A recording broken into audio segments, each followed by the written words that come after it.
Wagwan, everyone. I hope you're doing well and welcome back to another Premier League preview show. We're coming up to the final part of the season where this Premier League preview show, it'll have to take a back burner at some point in the summer for a little period. And guys, this is the first year on YouTube, the first season. We're coming towards the end of it, and he wasn't here last week, but he's here this week. Return of the Edwin.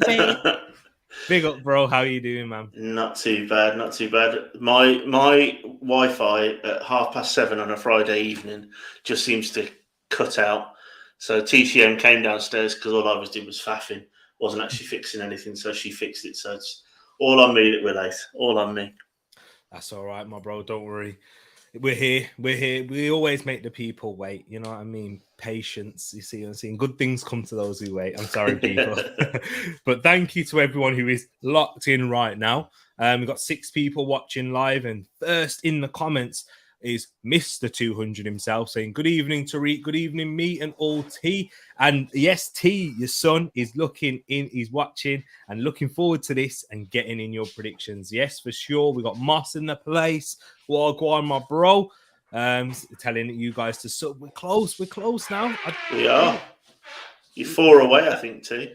I think, was that the door or was that something that was else? That was the door. All right.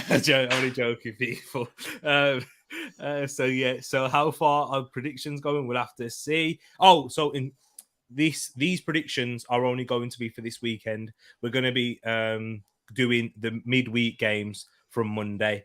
So so just for the weekend's games, Saturday to Sunday. So no worries about Tuesday, Wednesday, Thursday. Don't worry about that because those games are so big.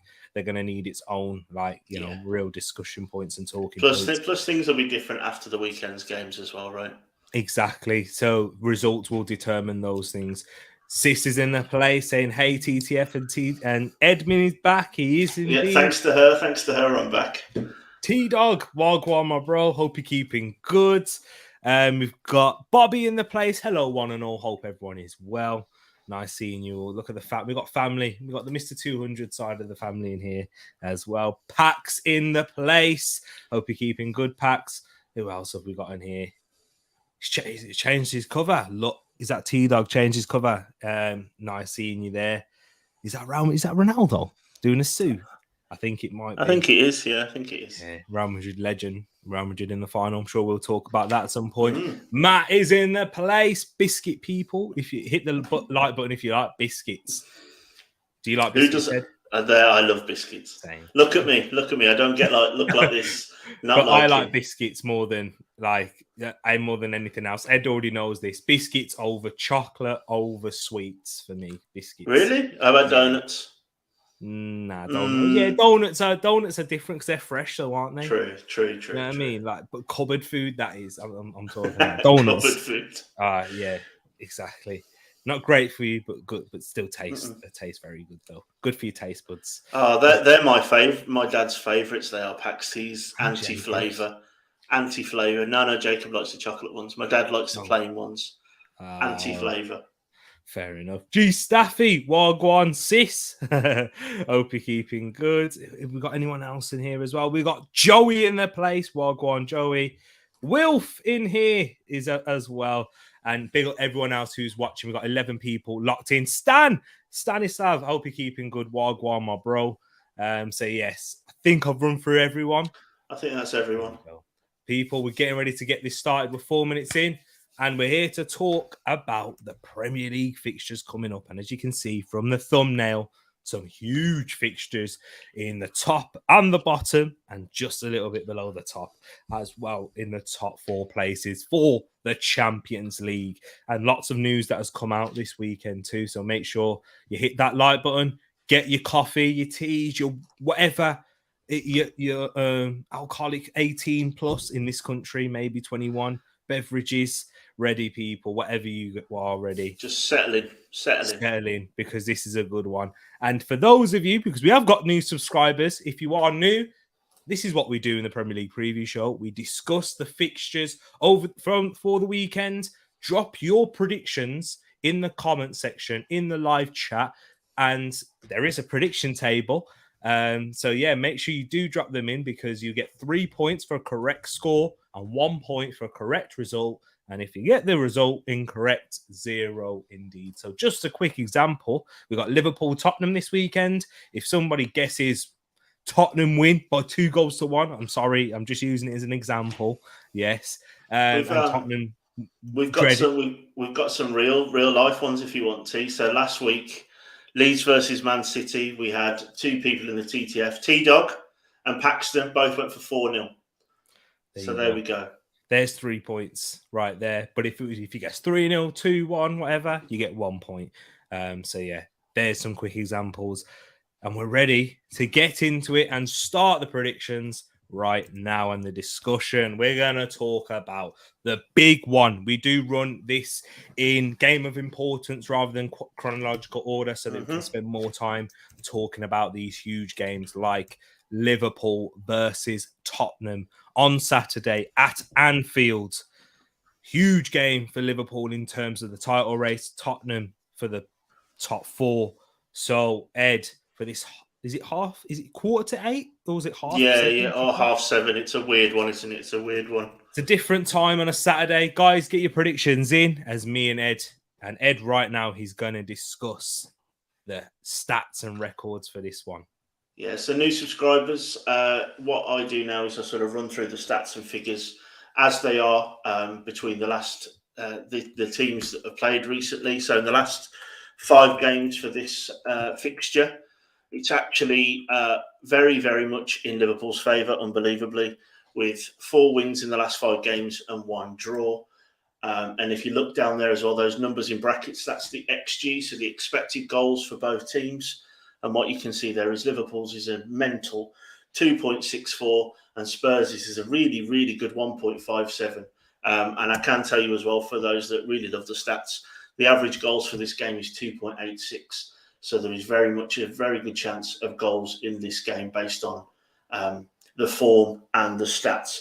And then if we look at the form of both teams, the home form for Liverpool can't get much better than that. 5 wins out of the last 5 games, spanning various different competitions, including a slight scare in the week against Villarreal. And then for Spurs' form, they've dropped that win-loss ratio quite some weeks ago now, and they're on the back of 3 wins in the last 5 with 1 draw and 1 loss in there. So the form guide, very much in Liverpool's favour, as is the XG. Big one. It is 7:45 kickoff on Saturday here in the UK. Ed, talking about Liverpool just quickly, and for their Champions League semi-final win, they made it through into the final after a shaky start in the first half against Unai Emery's Villarreal. What was your thoughts on that one? Did you watch the game, or was it just the highlights you caught? No, I watched the second half. The second half of both. Well, and then the extra time of the Man City game, catching up on family stuff beforehand.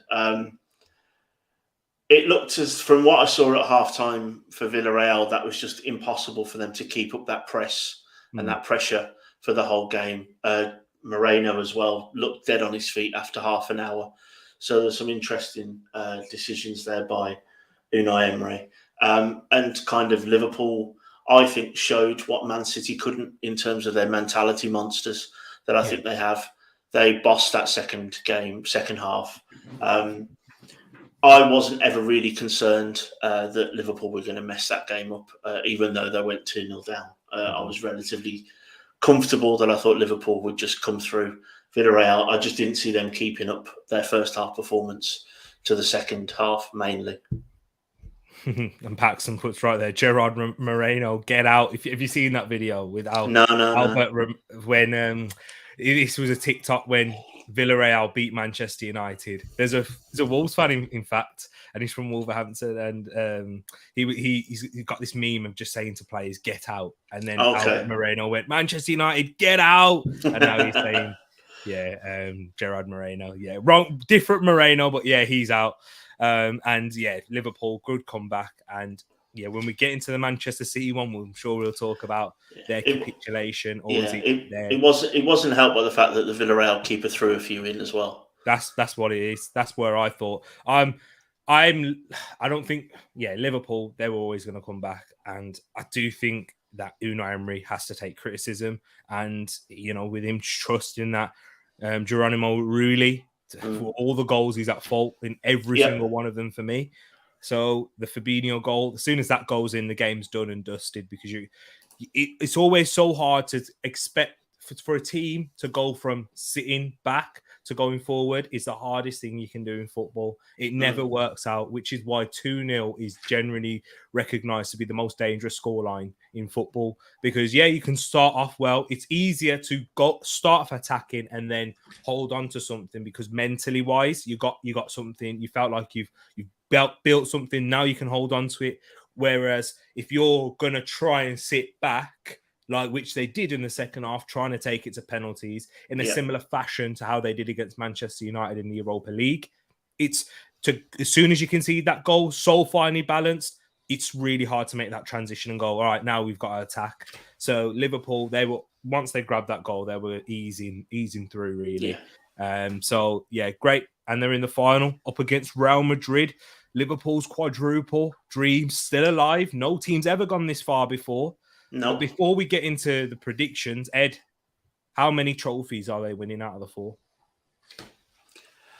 I think at least 3. Yeah. The only one I'm not confident on is the League. Although, spoiler alert, I'm putting Man City down to slip up this week against Newcastle. Interesting. We'll get into that and we'll have to hear your reasons why. But guys, we'll run through your predictions first for this Liverpool Spurs game.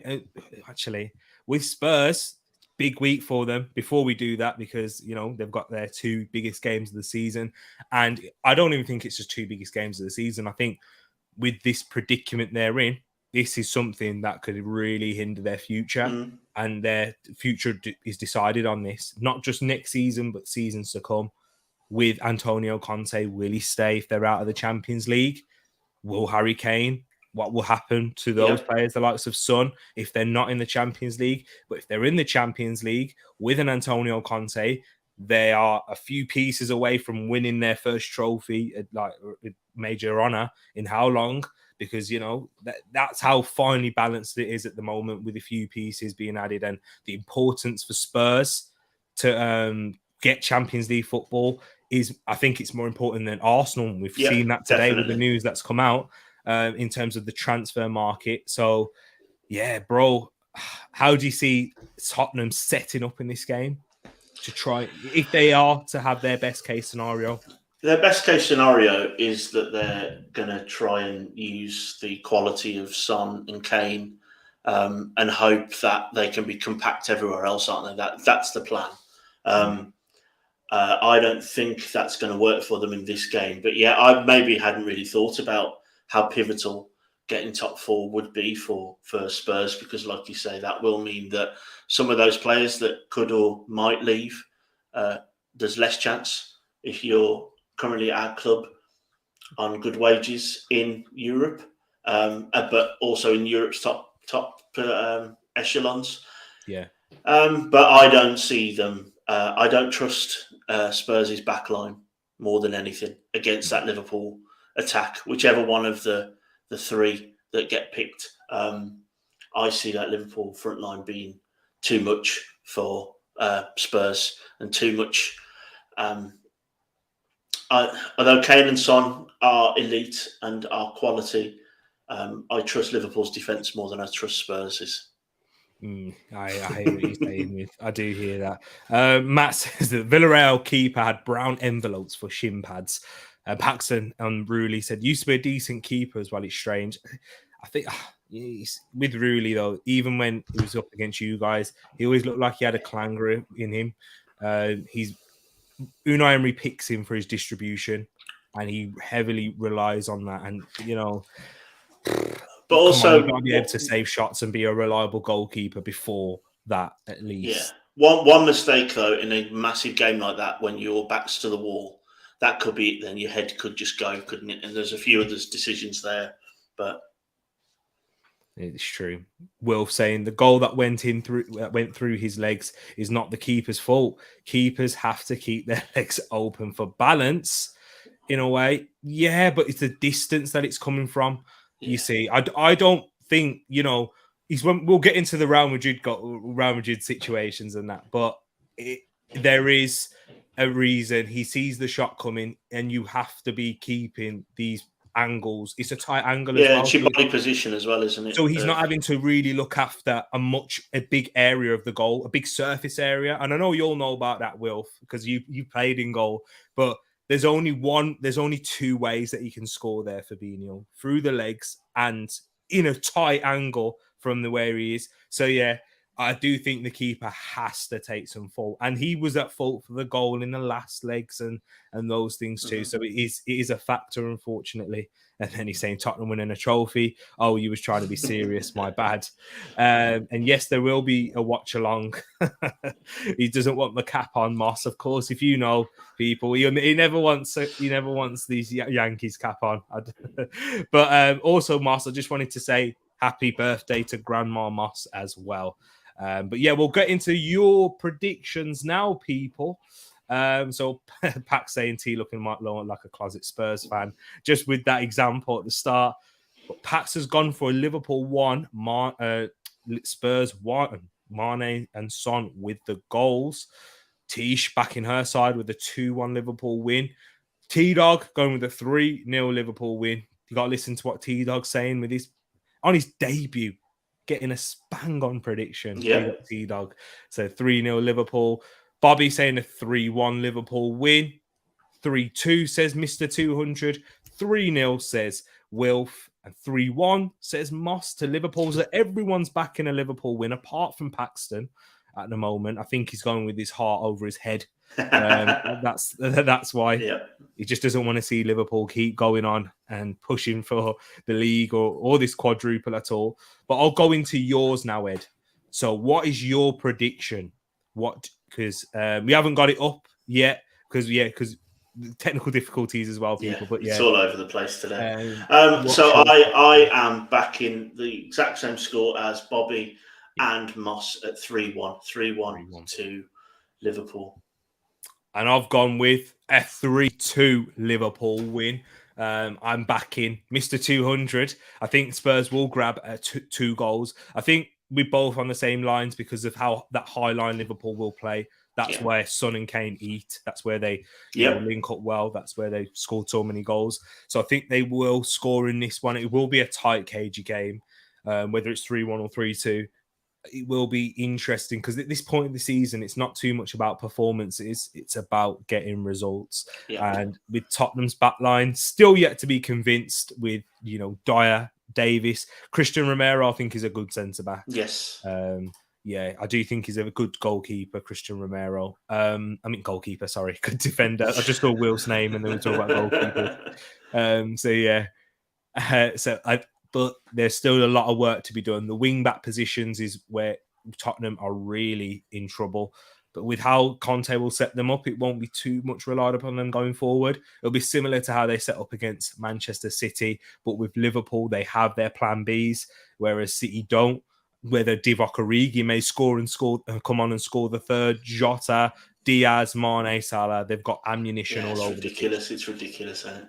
For real. Exactly. Do you see it same way, similar? Yeah. That, like I said, I think I went with the 1 goal for Spurs just as a tip of the cap to how good Son and Kane are.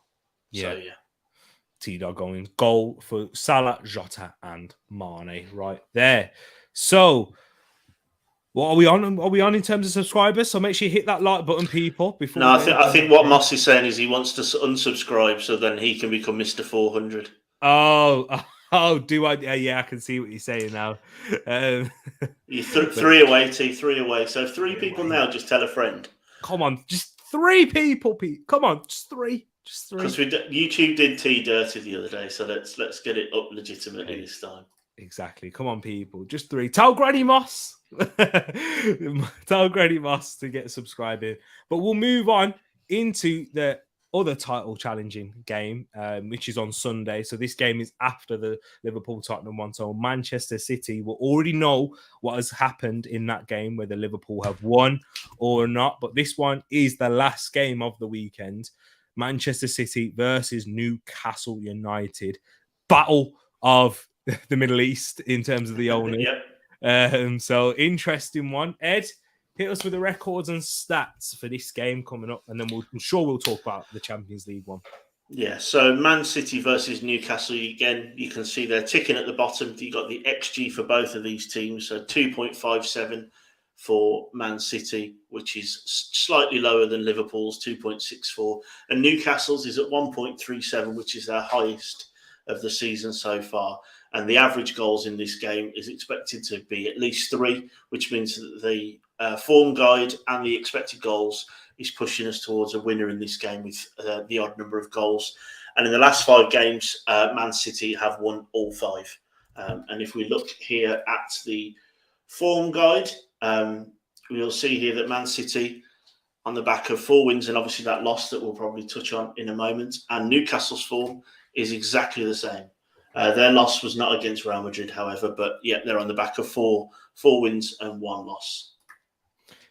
Once again, interesting to see, and we have to talk about that Champions League game, which we did a watch along on. Thank you to everyone who joined for that and for the match reaction afterwards. It was a bit all over the place in the match reaction because it was in such shock in how that game unfolded.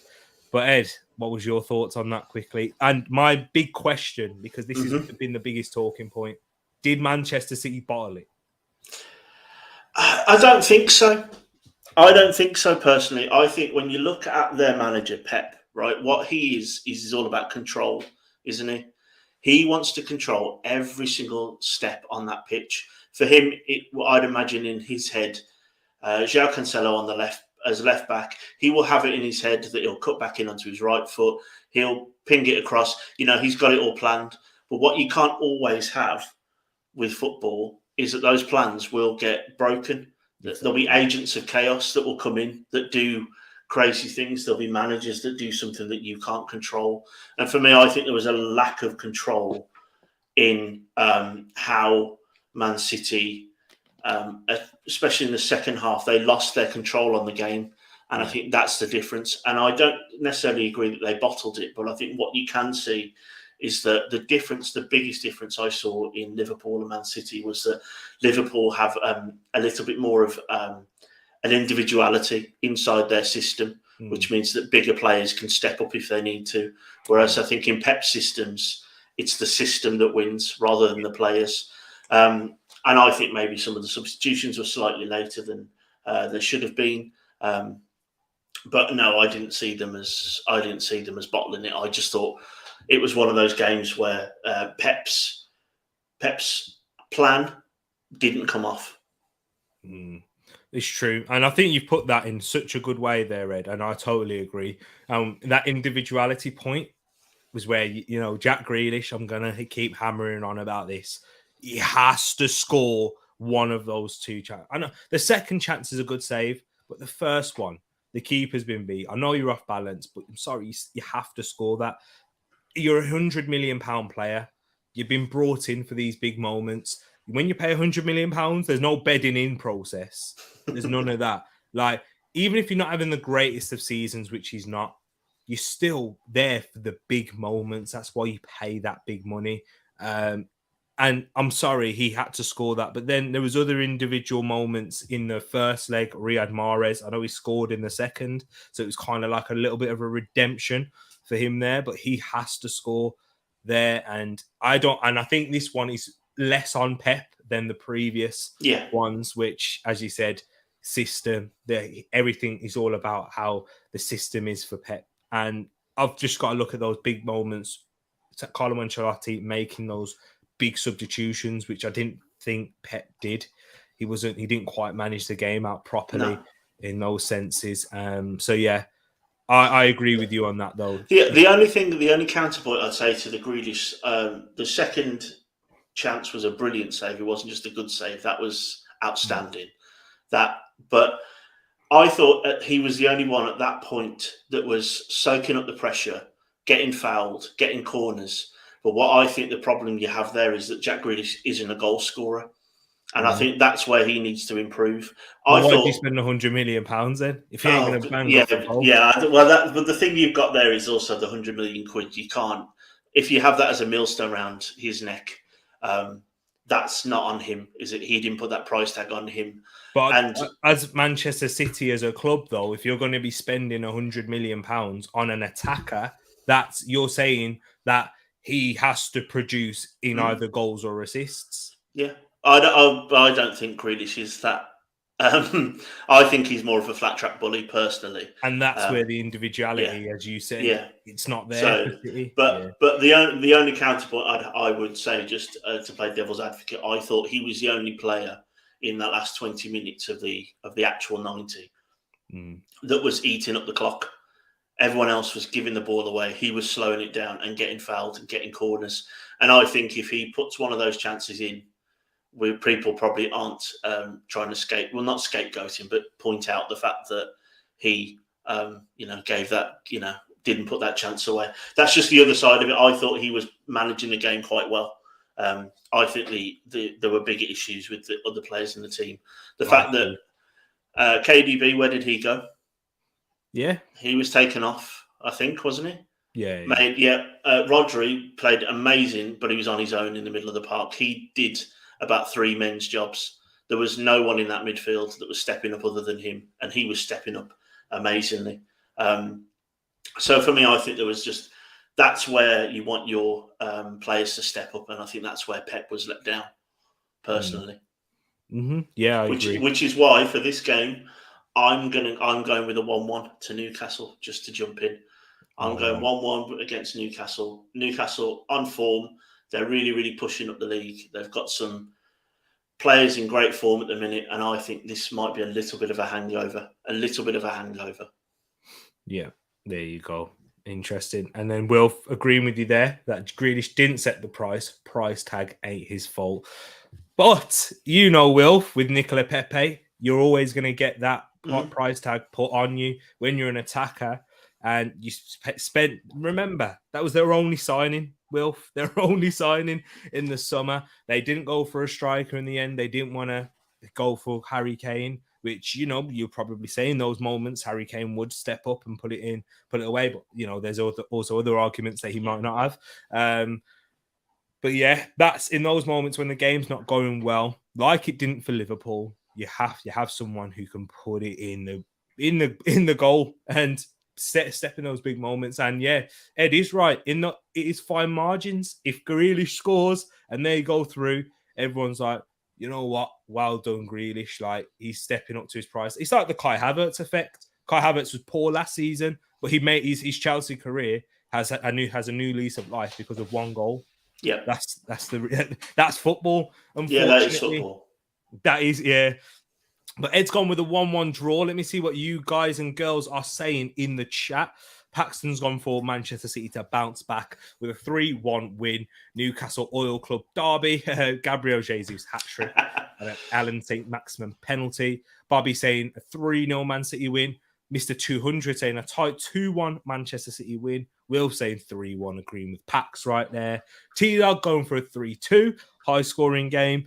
And Moss agreeing with Mr. 200, saying 2-1 City, maybe Wood versus Silva, Jet and Jesus. Chris Wood hasn't been playing too many games. And with Newcastle, I just wanted to add before I go into Tishi's, is they've got Trippier who's back and Callum Wilson who's back in training. So interesting to see if they will play. But Tishi's gone for a 3-1 Man City win, agreeing with Pax and Wilf right there. No one's gone for that 1-1 draw, Ed. No. So if you get this one, guys, if you're watching afterwards, make sure you let us know in the comments. Yeah, please do. Especially with this one, we don't have a clear winner at the minute. We've got some 3-1s and 2-1s.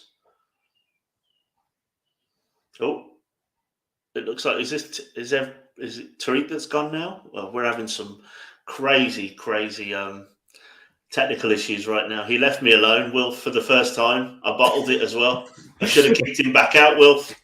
Oh man, there we go. I didn't back out. What did you think? I thought I backed out. No, I thought we were just having more technical issues. Oh, nah. My massive mug came on the screen. Full back on my mouse on accident. Okay. Yeah, and it kicked me out. So yeah, my apologies. Need to get the slides back up again now, but that's all right. Here we are.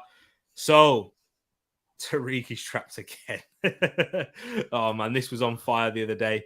But I've gone with a 3-0 Manchester City win. I think opposite. I'm out on a limb. I'm out on a limb on this game, aren't I? I think the opposite in terms of you, Ed. And I think that Manchester City will come back and bounce back because they are champions. And Pep Guardiola isn't a loser. If this is a Brendan Rodgers we're talking about, or even, I'm not, even a Mikel Arteta where it's still uncertain because he's not won a Champions League with this club, but Pep Guardiola's won multiple league titles. Do you know what I'm saying? So I think they do have a good mentality of bouncing back. But yeah, the plan B element in game management isn't great from Pep. I don't think he never really sorts. I don't know. I might be being a bit harsh unless someone else can give me an example of this is when Pep tactically tweaked it and they went and changed and won a game. I can't really think of those real scenarios playing out. Matt coming in with an outrageous scoreline. I thought, big up Jay if you are watching. If you're watching later, Matt is beating you with these outrageous scorelines with a 300-0 Man City win right there. But 2-1, yeah, you did say that one. So Ed's gone for a 1-1 draw. I've gone for a 3-0, and most of the TTF, I think everyone, apart from Moss and Mr. 200, have gone for 3 goals for City as well. Interesting one right there. But we'll move on into the next game. I'm wearing the Arsenal top. We've got some Arsenal news to talk about. But before that, Edmund will give you the stats and record for this game of Arsenal versus Leeds United at the Emirates on Sunday, 2 o'clock kickoff. You already know our watch long will be here, people. But Ed, hit us away with this and make us happy, please.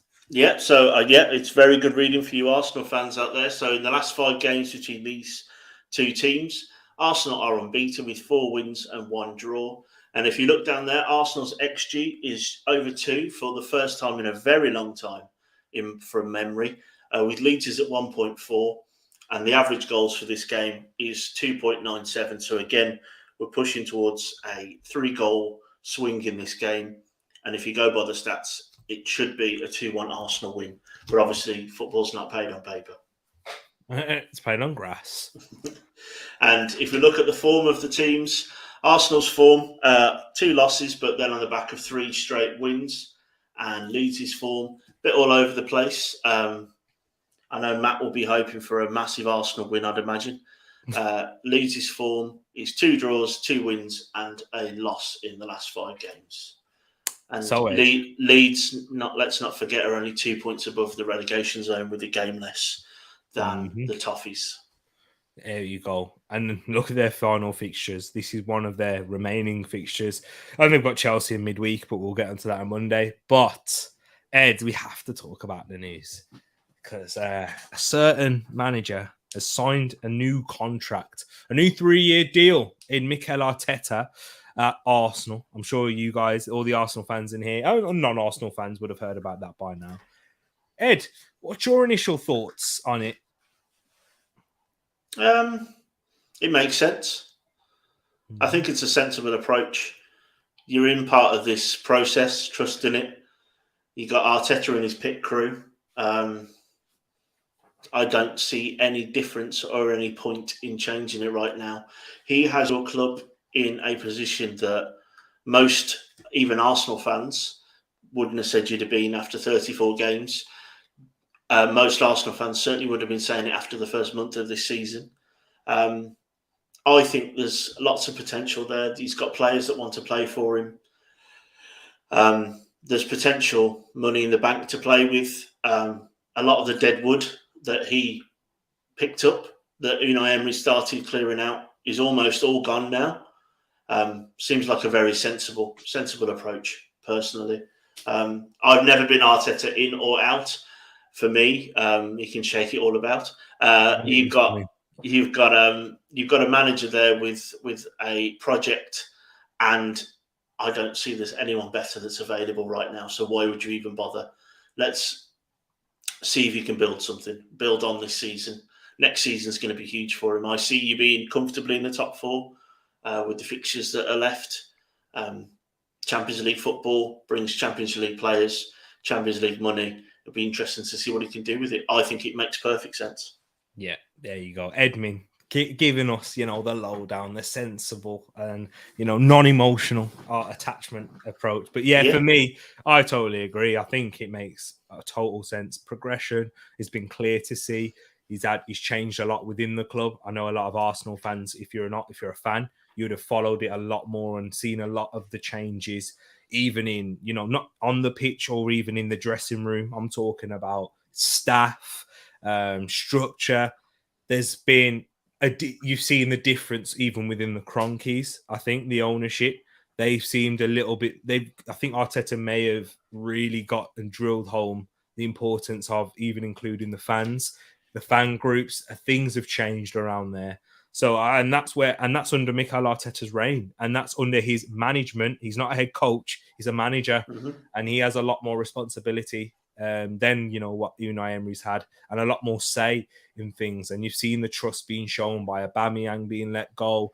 And this is what I want to say to people. I was on Jamie's channel, big up Jamie. I was just on it probably 10 minutes before the stream, and he was saying, and I said on there, who would have thought Arsenal would have been in the top 4 race at this point in the season, at the start of the season? And guess what, people, even if you did think that, you'd have thought Aubameyang would have been a key part of that, wouldn't you?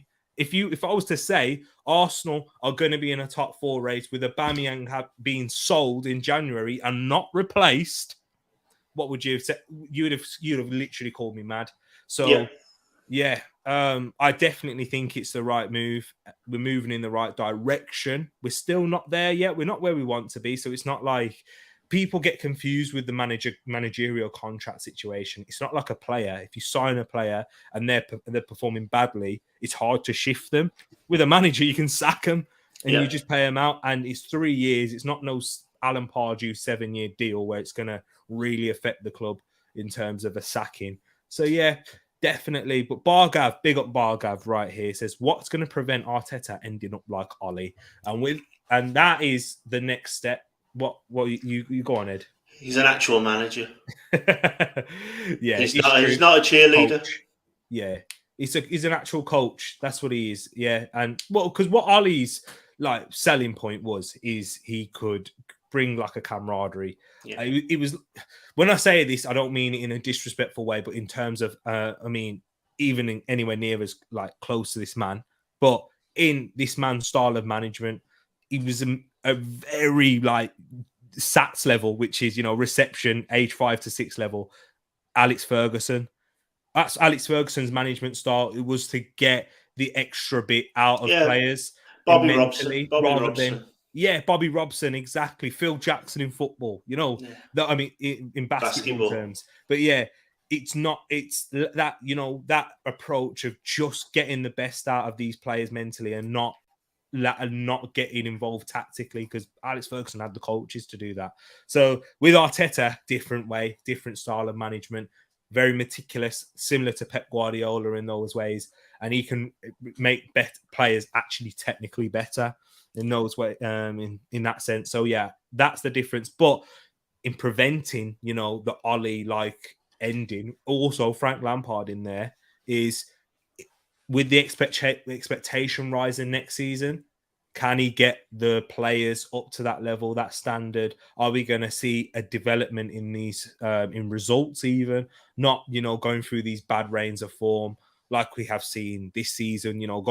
Starting the first 3 games with defeat, December period losing to Manchester United, then that poor Everton side. I expect us to lose games, but it's about bouncing back quickly. Can we do that? Not go through a sticky patch of losing to Southampton, Brighton, and Crystal Palace all in 3 games in a row. So that's the difference that I see right there. The timing of this is really bad. This is what Bargav said. If we get beat by Spurs, the fan base will split again. But with this, Bargav, the decision was made after we lost those 3 games. So it's just, I think this is the right timing, because if we get beat by Spurs anyway, even if we didn't sign a contract, people would say get him out and stuff. And Arsenal clearly aren't going in that direction. So at least now we know that the club's objective has been achieved. And, that's just to see progression from last season and also get back into European football. If you're if, for example, you don't make this decision, and if we lose to Spurs and then announce it, then how much worse would that be? Do you know what I'm saying? So at least now, he's going to stay. So there's no point getting on that. Oh, get him out, that bandwagon, because we'll have to see. Next season's going to be a huge season. Yeah. The sentiment's true. spot on there, Pax. It is true. You're right, Pax. Moss saying, called it all season, Matt. Better be nice. Gooners and cheering for us the weekend so we can help our lads on match day. Yep, tired of people saying nobody knew we would play out like this. Hello, TPG, all year and before the season too. And Wilf saying, tell him, Moss, tell him. So, terms of predictions for this game, see what you... Before we go into that, Ed, what's your prediction? 2-1. 2-1 to the Gunners. 2-1 to Arsenal. No, sorry, 2-0. 2-0 is what I've written down. Sorry, 2-0. 2-0, straight up, just easy 2-0 Wilf. 2-0 win for me. Oh, Bargav, do you see, I don't think that's what we're going to be looking for next year. That is a real leap. That's a huge step. And I think the best way to look at it is look at Chelsea and Manchester United. To get into that, we'll keep competing against two of arguably one of the greatest managers in the world, and to ever manage in Pep Guardiola and Jurgen Klopp in the Premier League as well. They've got a whole load of years worth of development on their side.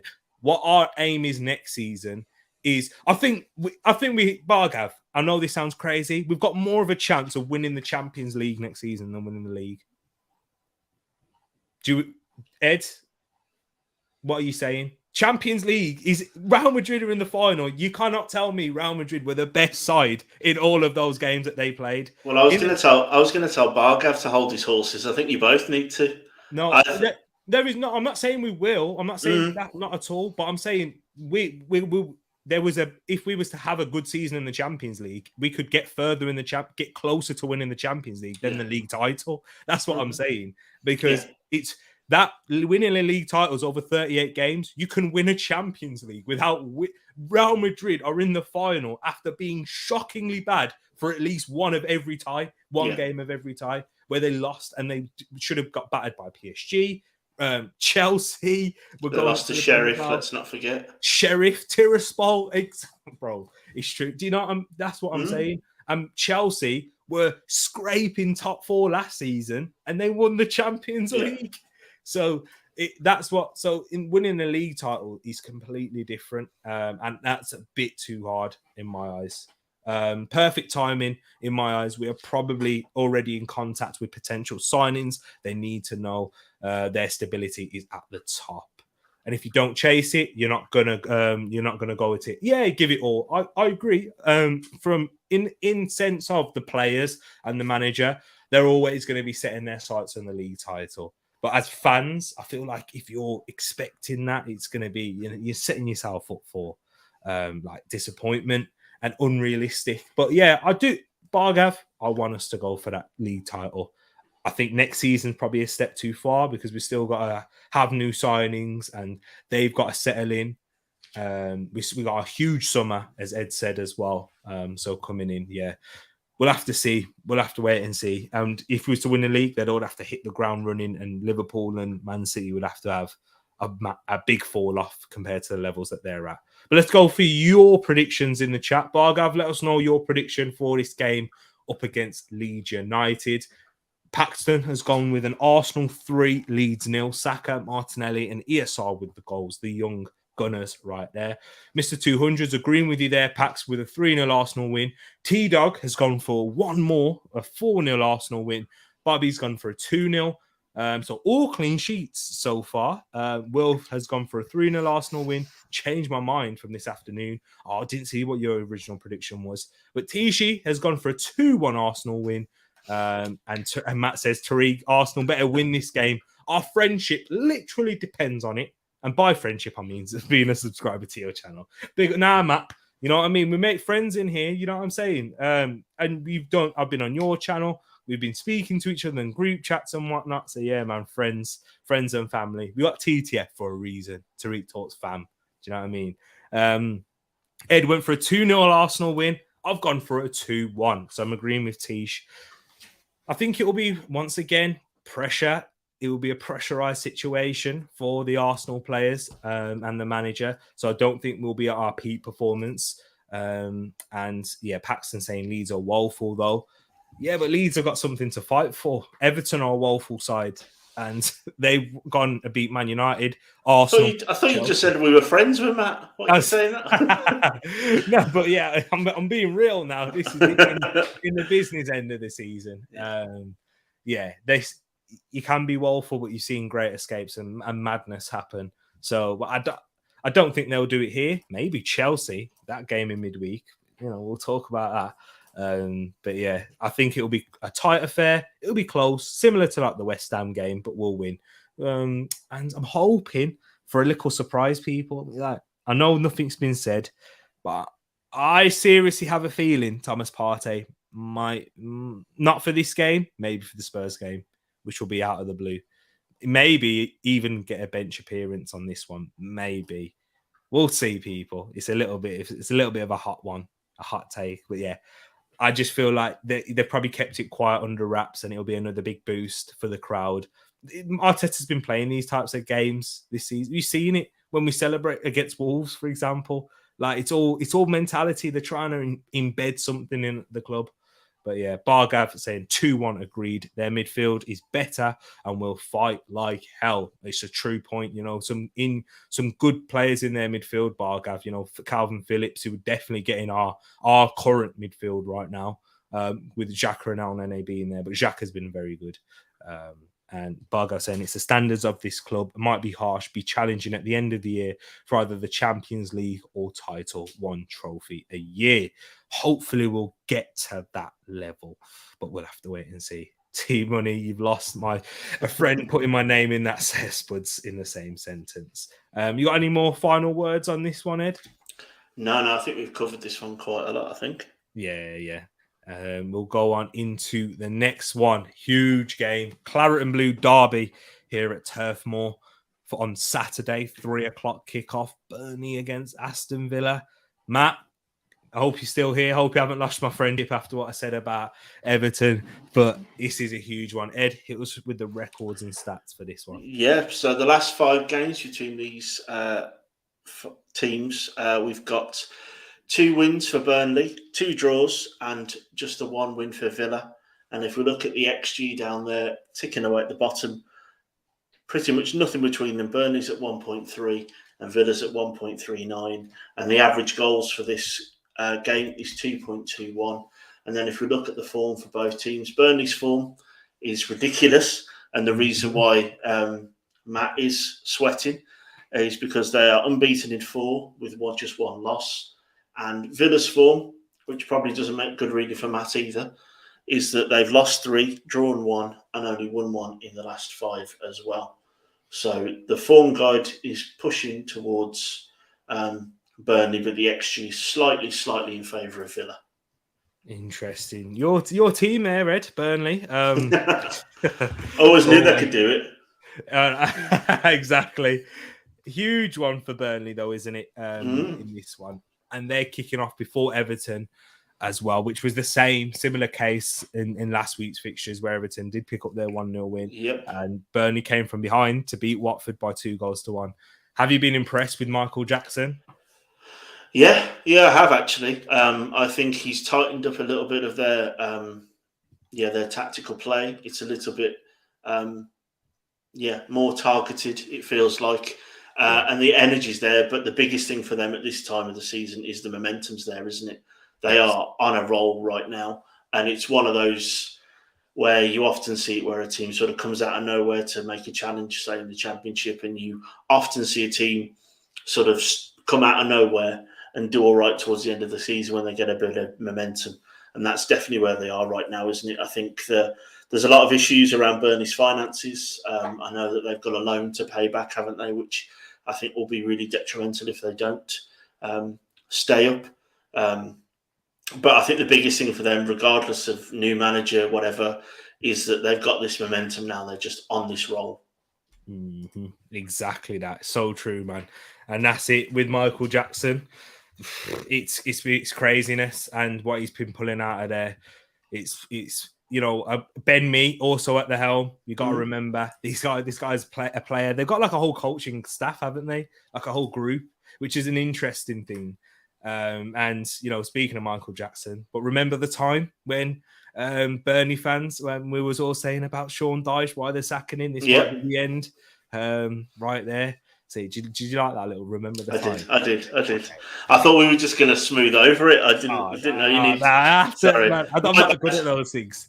You see, oh yeah. But hey, you are not alone in thinking that, though. Are you? No, I am not. There you go. You're liking this, people. Beat it, Thriller. Yeah. Boss is coming in. Peony Weed's in the place, but I hope you're keeping good. Get your predictions in, Peony Weed, for this Burnley versus Aston Villa game. And just a quick touch on Aston Villa. Ed, what's your thoughts on them and Steven Gerrard? Do you think? I know we kind of spoke about it, not last week, but in the other one, where they're kind of getting away with it, aren't they? And Stevie G. Yeah, they're crap. Yeah. They are awful. They're not playing good football. They're banking a lot on Philip Coutinho coming in and trying to weave some magic. Their signings haven't worked. Gerrard at the minute doesn't look like he knows what he's doing with this set of players. They are bang average at the minute, and it doesn't hurt me to say that because I'm not a huge Villa fan.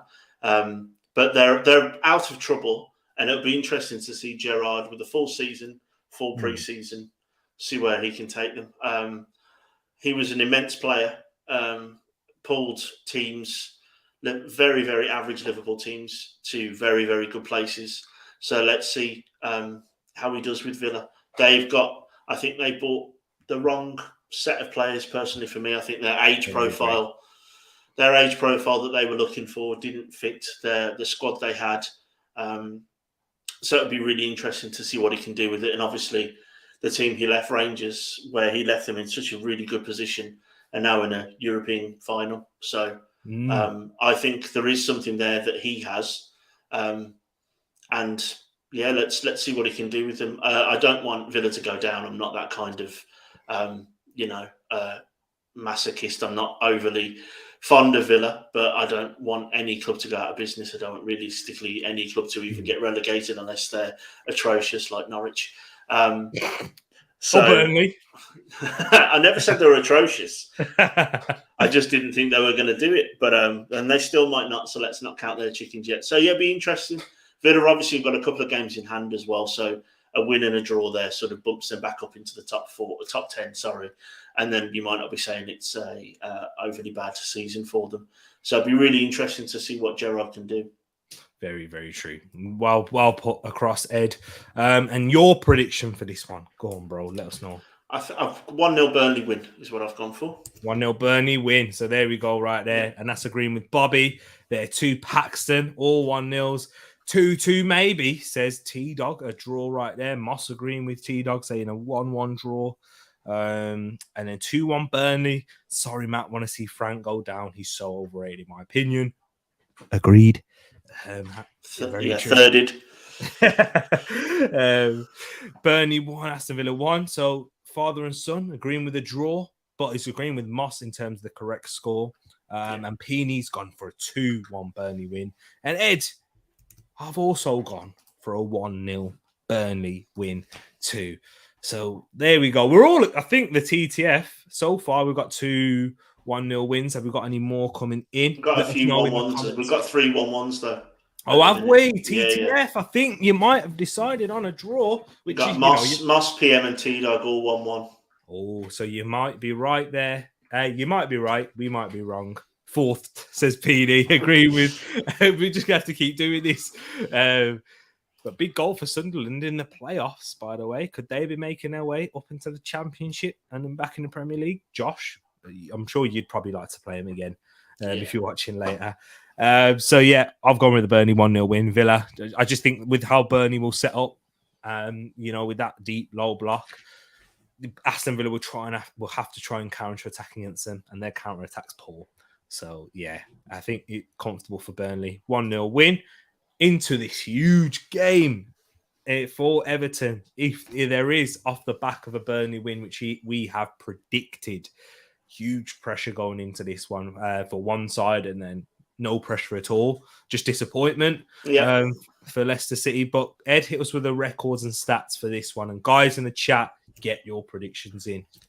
Yeah, so again, big one down the bottom of the table here. So the last 5 meetings between these teams actually favour Everton, believe it or not, with 2 draws, 2 wins for Everton, and just a 1 win for Leicester, and that was the 5th game ago. So we're talking a couple of seasons ago now. And if we look at the XG, Everton's slightly outweighs Leicester's at 1.34 to 1.25. And the average goals for this game is 2.94. And if we look at the form of both teams, although Matt's team there, 2 wins in the last 5 with 2 losses and a draw. And Leicester's form, this doesn't include their loss last night to Jose Mourinho's Roma. 4 draws and a loss, but also, of course, they did lose again last night as well. So realistically, that would be 3 draws and 2 losses in the last 5 games for both of these. For the Leicester team there that are very much now on the beach. Yeah, you're all right. And it's a disappointing season for Leicester in their eyes. You know, that it was disappointing really before the last night's game. But at least they would have had something to cling on to, European success, which the club have never seen. So, but it's not unfolding that way. It's not happened, and yeah, it's just a disappointing season. But Brendan Rodgers will remain at the helm by the looks of it, unless he decides to go elsewhere, like similar to what he did to Celtic in that way. If another club comes calling, maybe if Spurs don't finish in the top 4, Conte may leave the door an opportunity. That's true. I could see Rodgers going to Spurs. Suits him, bottle us. You know what I mean? I was letting you have that one. I know you set me up, man. There's all that a cross goal. Yeah. You know what I mean? I had to tap it. Yeah. Everton, though, huge game for them, and because it is on the Sunday, pressure going into this, and away from home, their performances away from home have been a shambles. In all honesty, Richarlison, has he been cleared? Yes, I think so. There was a massive article on him on the BBC this week, showing his rise and how very much out of the norm it was. But I think he is. Fears eased, but he wasn't in training. But they think he's going to be okay for Sunday. Is what the Liverpool Echo are saying anyway. Yeah. I don't know how good they are, but that was the first headline that came up when I quickly googled it. Interesting. So yeah, might have got away with that. Unlike Frank Lampard for his comments against for the referee against Liverpool. You don't get those here. Nah, exactly. But guys, get your predictions in. I think we've got a lot of you guys already. 14 people watching. Smash that like button, and if you're new, hit that subscribe button. We got Premier League previews, watch-alongs coming up on the channel. Big up Sean as well, just seeing you in the chat with your prediction. But Ed, hit us with yours. Leicester, Everton. I'm going with Everton to do a sneaky 1-0 away from home. Interesting. CM in the place as well. So no relegation. Yeah, we can get that sorted. It's just, we try to balance quite a few things at once, you see. So with that, Ed, you know what? I'll give my prediction, then we'll go through yours, people, in the chat, because I think it's going to be a draw. I simply can't see. I don't know if there's a way that Everton can win a game away from home. Sean Dyche was the one that said it.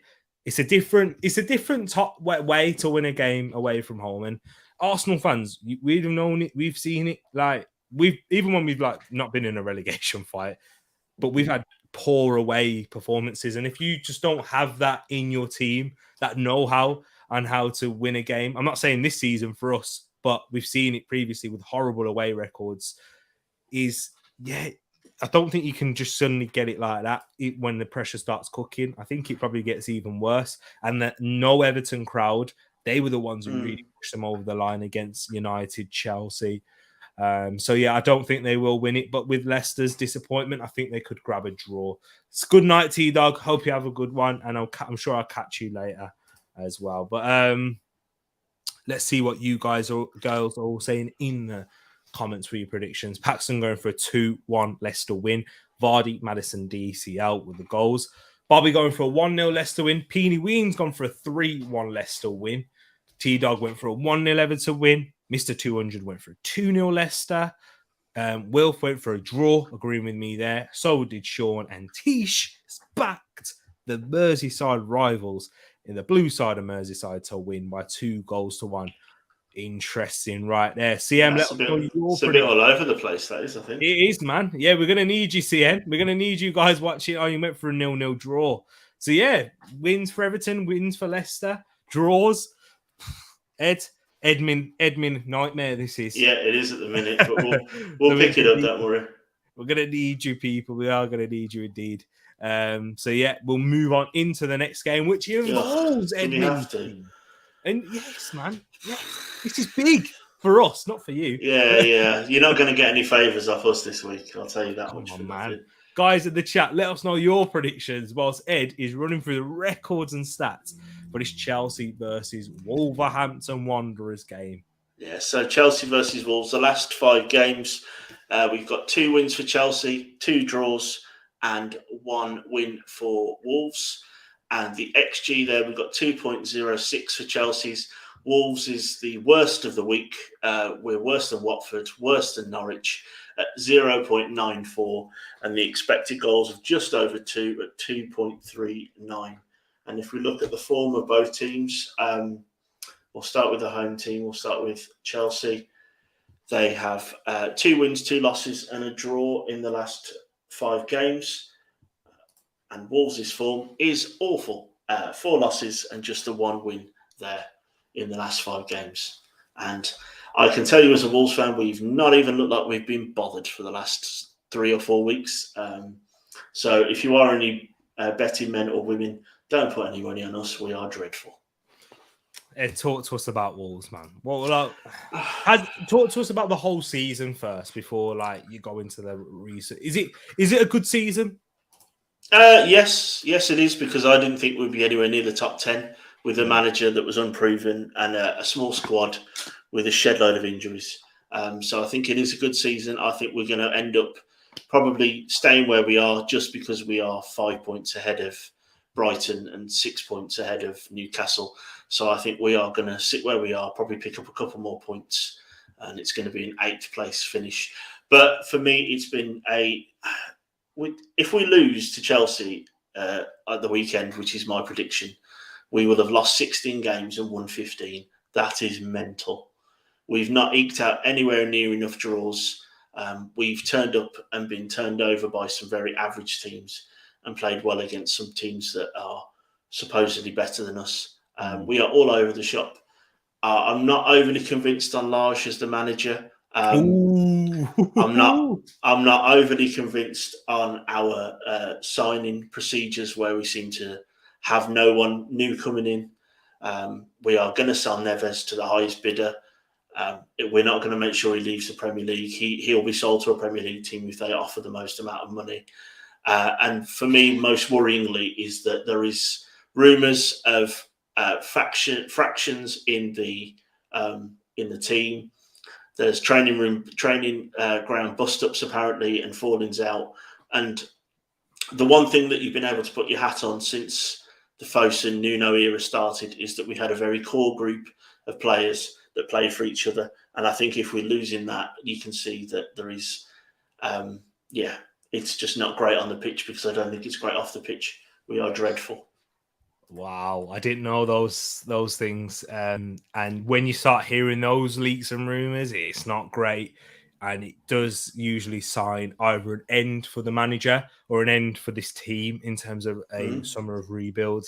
Yeah. But that interesting thoughts on Bruno Lage, because as an outsider looking in, I've been really impressed with Bruno. I'm kind of semi-outsider because I got a little bit more knowledge on Wolves because of you and Courts. And obviously being in and around the area. But I'm looking at this and I'm like, with Bruno Lage, it's not his team. Remember that. No, it's not. It's not.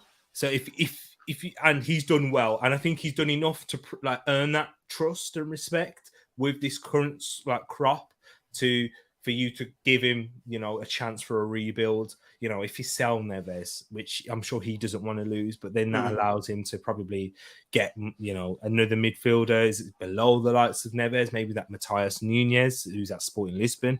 He'd be a decent replacement. But then also getting some attackers, a new striker, and some fullbacks or another centre-back of his liking.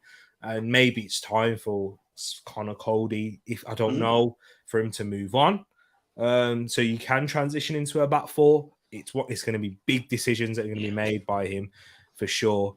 But yeah, Chelsea though, we have to talk about them now, bro. What's your thoughts being on the saga that just carries on with Chelsea at the moment? Yeah, they're a basket case of a club at the minute, aren't they? There's lots of weird stuff going off the pitch. That's the only thing I can see us having a chance in this game, is the fact that they've looked like they've dropped off a cliff since the Abramovich news broke.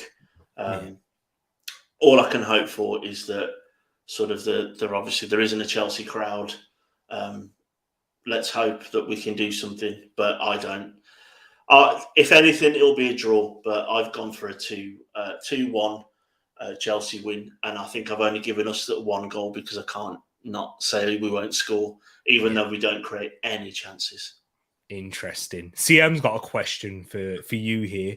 Where should the ambitions for Wolves be next season? It should be top 7. It should be trying to get into whatever European competition we can. That's where we should be, with the investment that we've had in the team and the stability we've got. But I don't see it unless we're going to have a big summer, and I don't see us having a big summer. Yeah, interesting. And then maybe it could be a situation where the players are not fully buying into his methods. Yeah, that's apparently that's part of the issue. Yeah, the part of the factions are the fact that you've got some players that are buying in, and some players that aren't, and some players that don't want to be there. So. Yeah, it's good points. And CM, I'm sure you're very clued up on those situations with your club, and that's even happened under Ranić, who's been under his interim period there. So it's not good when those are the cases, and sometimes it's a surprise for those players and for the fans on who those players actually are. You man asking for 70 mil now for Neves, keeping the price down. Will says Neves to Arsenal. Sorry, Dad. All the homies hate Chelsea, of course, man. Bobby saying, get rid of Jorge Mendes Jorge Mendes. For me, at Wolves, is the midfield the issue or defence? It's actually the part that you haven't mentioned in my eyes. Is it the attack? No, it's the midfield. We don't create anything for our forwards to do anything. Jimenez is not the same player since the injury. He's even making some really crazy decisions on the pitch. Don't quite know where his head's at the moment. But it's a midfield. We don't create anything. We have 0.94 as our XG. We don't create chances. There you go, right there. We'll get into your predictions now, people. Paxton, he's gone for a 1-1. Chelsea 1. And Lukaku and Jimenez to score. Probably some of the out-of-form strikers in the league at the moment. But Peeny's gone for 4-0 Chelsea. Wolverhampton cry. I mean, you see this, the Arsenal. You see, it's good about the Arsenal situations there, because Peeny did actually say he doesn't want a cry baby in his team with Ruben Neves. But you do. Can I just say something about this Ruben Neves? Because you know what, I've seen Arsenal fans. Yeah. I cannot believe it. I might even blow my head off when I hear this. I think Ed might as well. I'll let you take a sip of that drink first, where you spill it all over your computer. But I've heard Arsenal fans say Neves isn't an upgrade on Granit Xhaka. I'm sorry. Some people are just stupid too. I think that's all you can say. I like Granit Xhaka. I've asked him to be the captain of this club, which has come out that he is the de facto captain, by the way, Ed. You know what I mean? It doesn't surprise me because he's one of the leaders. But Ruben Neves is better. He's a level above Granit Xhaka. Yeah, unbelievably so. Right now, and he's still relatively young. He's not on the peak in his career. Ridiculous. I've seen him with my own eyes. I don't know where that takes from. I don't understand that at all. It's true. We much better side Arsenal than Wolves in terms of the players, the quality that he has around him. I've literally seen Granit Xhaka and Neves on the same pitch. I rate Granit Xhaka, but Neves is a level above the Wolves players.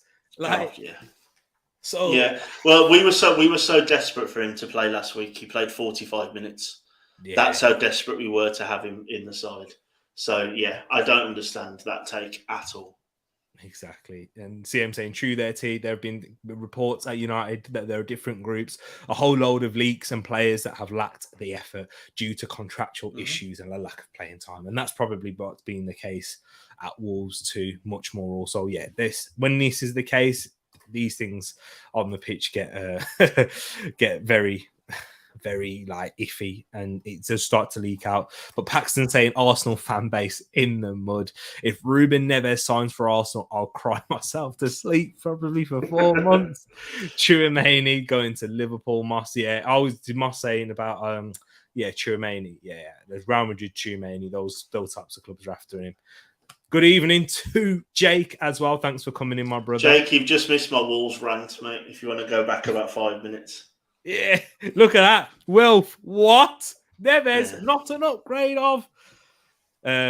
Moss says agree, but not 100 million. I mean, let's be honest. How many players are worth 100 million, though, Moss? Yeah. How many players that have actually sold for hundreds of millions are worth that? None, really. Tielemans, Coop minus for me. He's better than Xhaka.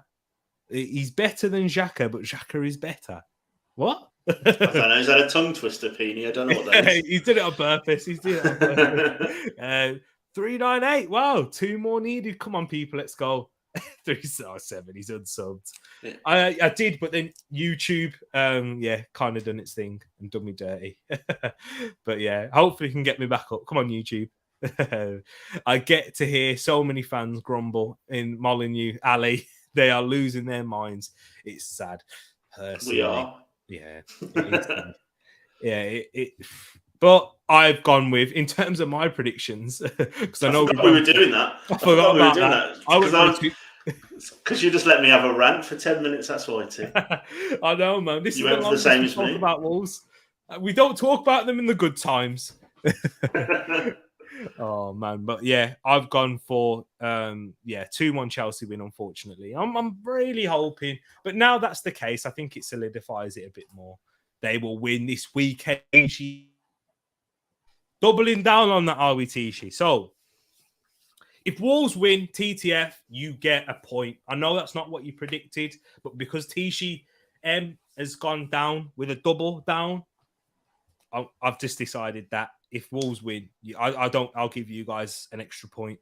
You know what I'm saying? Like, even though that's not what you've predicted, a lot of you. No, it's not. If you lose or if you draw like that, you still get the point. So TTF, you're in a good position. I don't know why I'm doing this towards the. No, me either. It's me and you that's going to have to do something stupid. I saw the last one without me here, and people were suggesting some crazy stuff. I know, yeah. Ed heard the forfeit. Do you know what was worse though? Whoever said FIFA, what's the point of that? I might as well just forfeit now. Me and you playing FIFA. I'm old now. A FIFA game, yeah. Hey, we'll have to probably get PES 6 out, and then Ed would batter me on that. Oh yeah, I would. Then we're in my prime there. PES or FIFA, people? PES or FIFA? Let us know in the chat.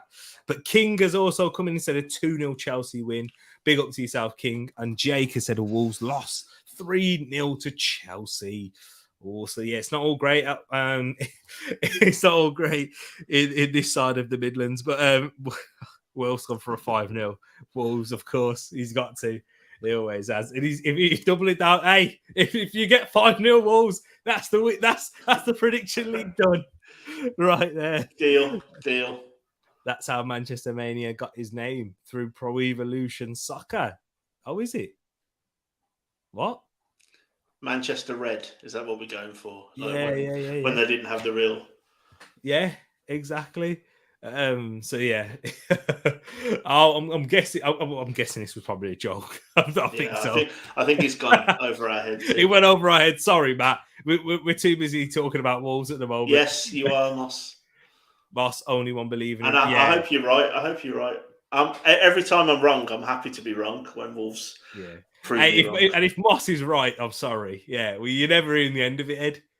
If Raul scores on this weekend, you're never in the end of it. That's fine. Oh, big up Moss, man. FIFA, that's because I was exposed to it and played it more.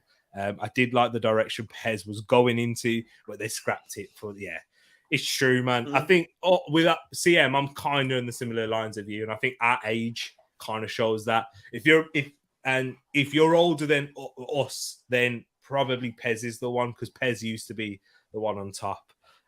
Pro Evolutions are never licensed. Everton were called Merseyside Blue. Yes, they were. I remember that. Whenever you play as Wolves, it's Wolverhampton plays, and then it's like someone else. So it's just a random weird way of saying Wolves. Yeah. It's true, man. And then Rich going with a 2-0 Chelsea because Ed keeps going against us. We haven't done the Palace game yet. Really bad names with my... Matt, we have so many games left to do, T. I'm sorry, but yeah, these ones aren't important anymore. We've gone through this arguably, if Chelsea win, there's no importance for anyone. So we'll run through the rest. Apologies, people. Pez was shocking, says Jake. And apologies if you're watching and it's your club that we're going to run through, because we've spent so much time chatting about other things. This is what happened last week, bro. It's business end of the season. I know it was a certain young Richard that was part of it as well, I believe. Exactly, young Rich. He was just dashing, adding some fuel to the fire right there. Adriano was unreal. That Pez left foot, 99 shot power. Adriano, cheat code. He was indeed. And man, I miss Pez. I really do. PS2 days. PS2 or Xbox? I'm sorry. What am I doing? We got predictions. PS2 or Xbox? Or do you mean PlayStation? Yeah, PlayStation or Xbox. Oh, PlayStation all day. Yeah. All day. I had an Xbox when PlayStation 3 was out, but that's because the Xbox was cheaper. And I was a poor student. That was the only difference. Ed, you predicted a 2-1 Chelsea win, was it? I did 2-1 Chelsea, Jake. I gave us a goal because I had to. EEF versus TTF. Exactly. Indeed. I don't know yet, Moss. I don't know the 400 song and dance. We've got to get there first, Moss. There's 18 people watching right now, people. So smash that like button. Yes, please, people. Thank you. And thanks for tuning in. I hope you're enjoying it. We've still got loads of games left. Definitely. Still got loads. We'll run through them quickly, though. We will. Thanks, Paxton, for getting your prediction in, man. That's kind of given us the kickstart to go ahead. So, Ed, for this one, Brighton versus Manchester United, what's the stats and figures for this one? With both sides not really playing for much. No, they're not. Just pride, I guess, for both teams. So, the last 5 meetings, I don't think we have any Seagulls fans, because I know Rich is here now, so I can't say their name. It's 5 wins in a row for Man United. The form for both teams we'll do shortly. But if we look at the XG there, Brighton is 1.61. Man United is actually less than that at 1.53. And it's 2.62 is the average goals expected for this game as well. So the XG is pushing slightly in favour of Brighton. And the average goals is almost at 3. And if we look at the form just quickly, for the home team there, we have 3 wins, a draw and a loss in the last 5 games, which includes my team, your team and your rivals' team. I think they're the 3 wins. And if we look at the basket case club of Man United, their form is all over the shop with 2 wins, 2 losses and a draw. Now, we probably could talk for another hour on Man United if you wanted. We'll leave that one. We spoke about them enough. We've probably got, streams worth. Yeah. That we could just have hundreds of videos of content on Man United when how long we spoke about them. But yeah, their season's done. They're looking forward to next season, Eric Ten Hag. Listen to CM right there, people. Right in the place. 400, then 500. The only way is up. Drop a like, subscribe to the channel, everyone. Indeed. But yeah, and then also big up to my brother, Nigerian Englishman. in the place. Big up to my G Tereak. Everyone smash the subscribe button, indeed. I just saw that. We have been through this. He has to wear a Spurs shirt while wearing a Chelsea jersey and sing "You'll Never Walk Alone" after eating a hot chip. Is that for me? Yeah, well, it's not for me, is it? It's not my channel. Oh, man. That's throwing a spanner in the works. That's up there, isn't it? That. Yeah, that's horrible. And that Man United and Spurs scarf. Imagine. Sorry, I did it on top of myself. I just thought about it. That's why. Know-how made me do it. What's line dancing? Oh, you are so young. I'll explain later. What's line dancing? I have no idea. It was big in the 90s for a bit. It's country music, and everyone, I say everyone, white people line up next to each other and do the same dance moves that the singer's telling you to do. You know, do-si-do and that. Oh, okay. Oh, yeah, like Candy in a way. Yeah, I don't know who that is. You don't know Candy? No, I'm old. Candy. No, I don't know what that is. You haven't got your 400 subs yet. Stop singing. True.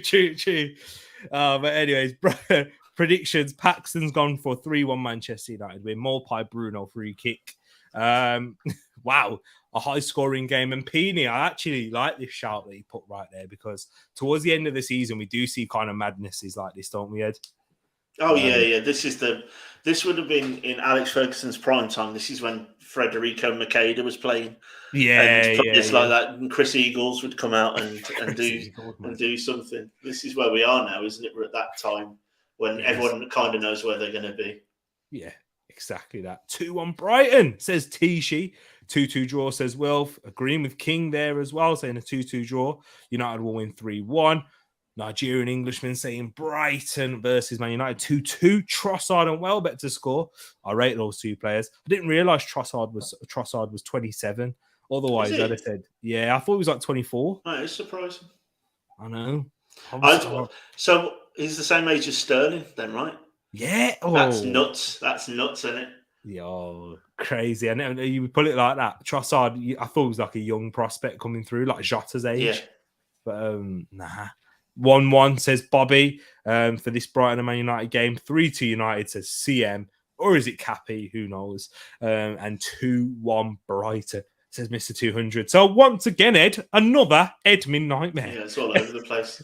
We've got another 2-1 there from Moss, I think. 2-1 might be winning. We got 2-1 Brightons. We got 2-1 Uniteds. Yeah. We got everything. We got draws. Yeah, I'm sorry, Ed. I'm sorry. But this won't ease it, because this is my prediction. And I've gone for a 3-1 United win. What have you gone for? Hang on, let me find out for you. I went for, because I never sent it to. I went with a 1-1, I think. Yes, I did. Ooh. I did. I've gone with a 1-1. I think I've gone the opposite way to where everyone else is thinking goals. I'm thinking no one's going to watch this game. No one's going to care. It's going to end up just being a dead game with nothing else going on. It's true. 5-0 United. And Rich also says that's a sin bin, not knowing Candy. There was also something else that I liked what you put earlier on, Rich, and it was about, what was it, a penalty to United before the game even starts? Probably. This is what happened in the last game. Do you remember that? Was it last season? Yeah. When there was when the game finished. Yeah. Federico Makeda, better than Welbeck when they was at United. Oh, I mean, that hurts my heart. Danny Welbeck's in there. I know. Wilf loves Danny Welbeck too. Big up AJ in the place. Ed, no. Do you think you will get a draw against us? No, I predicted 2-1. Actually, that's what I predicted. AJ, I hope that they do, so you can get dragged in the mud with, you know what? Get down, come compete with us. Yeah, we're gonna go above you. Says Wilf and Moss, not me. I'm not brave enough, guys. I let the TPGs be the brave ones, because otherwise he won't let me live it down for sure. Big up yourself, AJ. Matt, craziness. I know we said high scoring games, but what?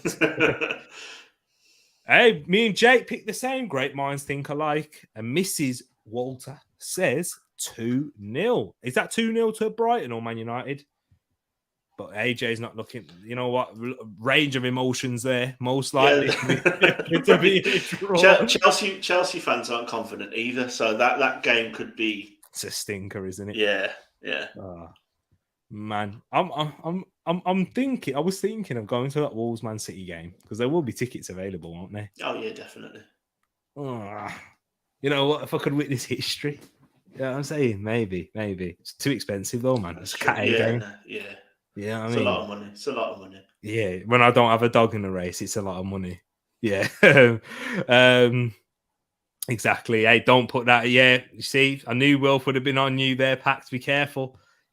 I said about and Dombele being better than Erdegaard, and Wilf don't let me down. He don't let me live it down. And M says 2-0. Big up M. I hope M's right for sure. There's not money left, bro. 45 quid a ticket. Yeah. It's a lot of money to watch my awful team as well. It's not great football. That's what I'm thinking. Yeah. Well, you see, Pax, you're going further down. Are you going to the game though, Jay? That's a good question. Let us know as we move on into the next one. We'll have to see. This is how big game of the week. This is what we're saying. People, don't leave. We'll run through quickly. We just need your prediction. We'll get to the forfeits after all this. Don't worry. Yeah, we'll get to the forfeits prediction table because Ed's gonna have to provide us an update on that one. Yeah. You want to stick around for that because I know. Apologies if you're a Norwich or West Ham fan. This isn't what you're here for. But yeah, hit us with the stats and records for this one. And guys, get your predictions in the chat. Yeah, so the last 5 meetings between these two teams is 3 wins for West Ham and 2 draws. The XG, Norwich is more than Wolves at 1.06. West Ham's at 1.42. That's taken a huge dip over the last few months. That has. It was closer to 2 at one point during their peak of the season. The expected goals, average goals for this game is 2.65. Yeah. And if we look very quickly at the form of both teams, starting with the relegated Canaries, 3 losses, 1 win and a draw. And for West Ham, who are now out of Europe, sadly for them, they're on the back of, that would have been a loss last night, but 3 losses, 2 draws, and then obviously the loss on Thursday Night Football last night. Interesting. Guys, loving to see the Edmund nightmare once again. Actually, I don't think it is. Actually, no, I don't think it is. There's just loads of different score lines, but similar results. But in terms of predictions, I've gone with the exact same as Paxton right there. A 0-0 draw, and Bobby's as well. I've gone for a 0-0 draw. What about your prediction, Ed? What are you saying? Well, I went with 0-0 as well, but I'll change mine up. I'll change mine up because why not? Let's go for 1-0 to West Ham. 1-0 West Ham. So agreeing with you guys though in the TTF because we got a Peony says 2-1 Wet Spam. Wilf says 2-0 West Ham. CM saying 3-1 West Ham. Rich going for a 2-0 West Ham. AJ going for a 3-1 as well. I think 3-1 West Ham.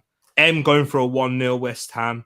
This is the most engagement we've had on a Norwich game all season so far, by the way. You guys, by now, it's normally just Moss and one other person that's on Paxton. Yeah, when we get into Norwich. Do you know what I'm saying? So that's what TTF, the love is here, man. I can see the love. And then he says, save song and dance for 400. But Peony, you saying you 400. So let's see the trap dance. I don't know. There wasn't a trap dance, was there? I don't think there was. No, there was just you staring at the screen. Yeah. But Jake's going for an 6-0 to Hammers. Wow. They're going out for vengeance. I don't know. I don't think so. But Moss saying 1-0 to West Ham. Agreeing with you there, Ed. And he's gone for Antonio with the goal. Right there. Crystal Palace versus Watford, ladies and gents. And do you know what? We didn't even speak about West Ham's failure. Do we? Yeah. It was disappointing, wasn't it? The red card kind of ruined the game, didn't it? Really. Yeah. But also, Frankfurt have been brilliant in Europe, haven't they? It's just been they've been brilliant, I think, in the for the whole tournament. So, do they beat Barcelona as well? Yes, Frankfurt. Yeah, they did. Yeah. So it's upset. I love David Moyes as well. Love David Moyes. Obviously, booting a football at a ball boy is not great either. That he did. So there were some memes in that game as well, wasn't there? I guess from what happened. But yeah, it was Yeah, it's a sad end. I think West Ham's season is going to peter out when I think a lot of people thought they were going to go on and win that. I did, yeah. Me Well, too. hey, Rangers in there. Pax, I know you'll have family ties with that one.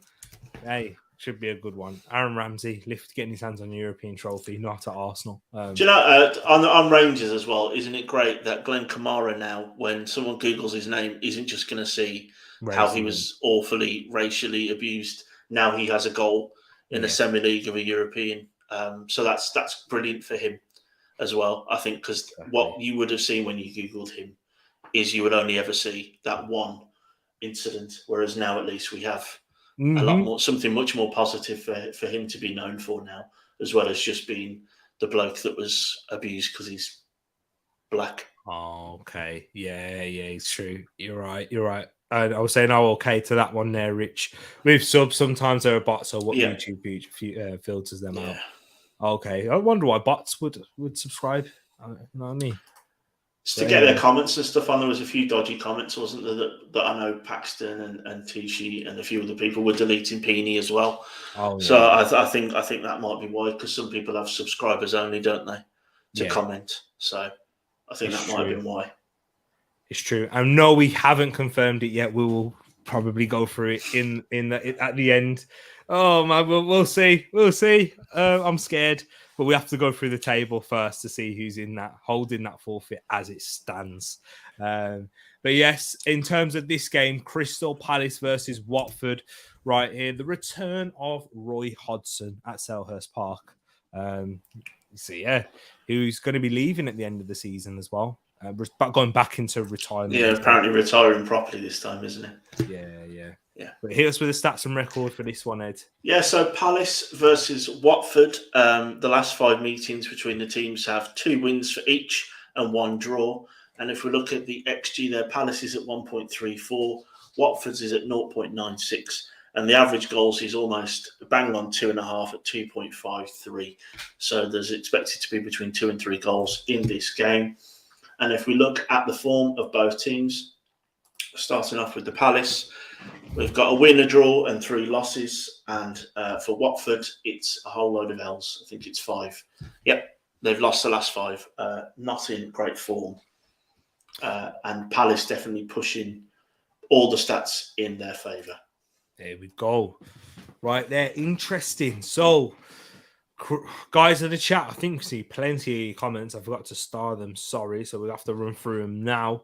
So what we've got is... it skipped all the way down. Come on, StreamYard. It's doing me dirty. So here we go. I'm starring them too, so you just carry on through them. So we've got Rich, who's gone for a 3-0 Palace win. We've got Bobby's gone for a 2-0 Palace win, agreeing with Paxton right there. Wilf, or Tish going with a 2-1 Palace win too. Wilf going for a 3-1 Palace win. Family need to do the shopping, so you can't go against Palace there, and he doesn't want them coming out angry. That's at the Sainsbury's, isn't it, Wilf? I think you've said before. He's at that Sainsbury's. 1-1 says Peony. And yeah, you did tell me about Rangers. Indeed, AJ, you did. Palace 1-0. And agreeing there. Rangers bigger than Hammers. Agreed, Moss. Bottle not still. Hey, now we have to get there legit. Peony. You know what I mean? We have to. It will come. It's just a matter of time now. Unless the channel goes kaboom. But then Palace to relegate Watford. They relegated anyway, Matt. It's just like goal difference, but you know. Yeah. Roy Hodgson retirement, says Paxton. Bots love Tereak talks too. I think he's going along the lines of Bots Lives Matters. Okay. Yeah, so 2-0 Palace, says CM. And Will Peony's not happy. Lost the sub. Got to chase 3 now. Big up Peony. But yeah, Max Headroom is a bot, so it's not his fault. If you know, in the last watch along. Yeah, talking about the basketball there. Hey, maybe one day, man, we'll have to do a basketball stream talking about that, Ed. You know what I mean? Yeah, we can do with that. Yeah, I'd need at least a week's worth of notice to get the right sleep up to do a watch along for a basketball game. But yeah, I know. And it's true, man. So in terms of my prediction, I went for 4-1. Well, hey, Palace fans, remember this. Remember the love I give you, Rich. All right. We had a great live stream, so now I'm backing you boys. But now I just think Watford are terrible. Yeah, so they are. Yeah, I've gone for 2-0. 2-0 Palace. Comfortable 2-0 win. Palace. So we're all backing Palace here. So yeah, I don't usually back Palace. I'll be honest. I usually go for like a draw with their games. But yeah, I've drawn a lot of games, but They have. But I think they'll win this one 4-1. And then this is the final fixture, people. Well, this one, we're not even spend too much time. There's no real like correlation. And there's not even going to be too much in the record and stats because Brentford versus Southampton, the most pointless game of them all.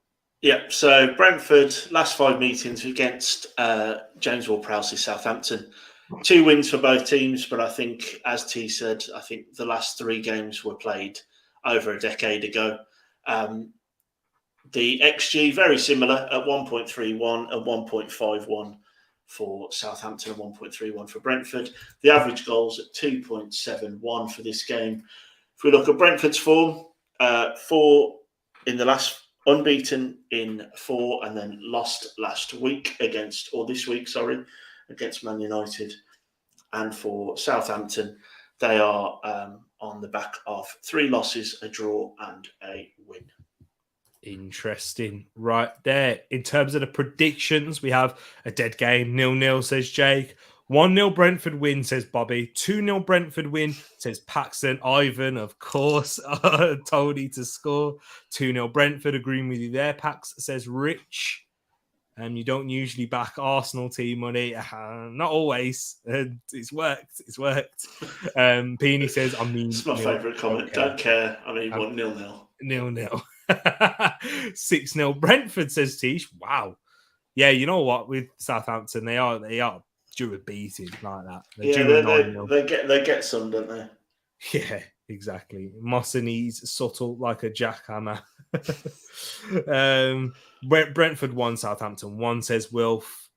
And then Moss saying Southampton 1-0, 1 and then 2 for Brentford. I'm guessing Tony and Buemo. And for me, I've gone for a 2-1 Brentford win. What about you, my bro? I'm with Wilf here at 1-1 is where I went. Interesting. Right there. And that's that. But Ed will bring us the predictions table because I don't know what it's looking like. So there are 2 points between all 3. So for those that don't know, we have the TTF, who I try and collate the score with the most people. So last week we had some shout outs for, like I did at the start, T-Dog and Paxton both got the Man City game spot on. Loads of people got the Southampton Palace game last week, right? Mr. 200. We got Mr. Wesbird, he got it as well, yes. And CM. And Wesbird also got the Arsenal one spot on as well, but most people went for different results there. So where we are now is currently holding that forfeit is the main man himself, Tereak Talks, on 141. Then it's me on 142, and the TTF are currently winning, showing more minds are better than just mine and yours at 143. So last week, the TTF got 2 results bang on. So they were the Man City game and the Palace Southampton game. So those 6 points swung it in their favour. And I backed Brentford to get something out of the game on Monday, which is the reason why that you picked up an extra point and I didn't. So because the TTF did as well. So 141, 142, and 143. There's 1 point between us. 142 for you, bro. Mm-hmm. And then a 141 for me. It is tight. So what's Tereak doing? Hey, as it stands, it's very close. I thought of something for you, bro. I thought of something. Guys in the chat, let us know the forfeits. We'll try and get one confirmed either today, if we get too much again, where we're like, struggling. But we'll get it confirmed for Monday, for sure.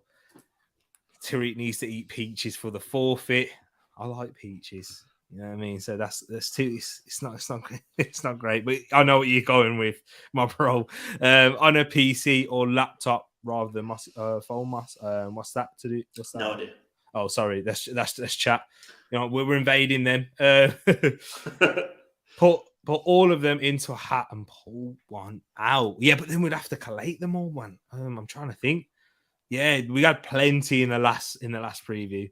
Tereak has to buy Ed a Wolves season. Yeah, I'm in on that. Oh, what? I have to shut the channel down, man. I'd be working to pay that off. A boxing match. Have you seen his reach? He's a lot taller than me. My arms are long, you know. That's why I got them long arms, slender arms. I've got some long arms, man. I like this personally. See, Rich is doing the chip challenge. I'm trying to think. Like, there's a gummy bear one. I know that. There's a spicy gummy bear. There's like hot pepper, like a hot one. Oh, yeah, I like that one. I thought of one for you, Ed. Yeah. Okay. A Burnley and Southampton half and half scarf.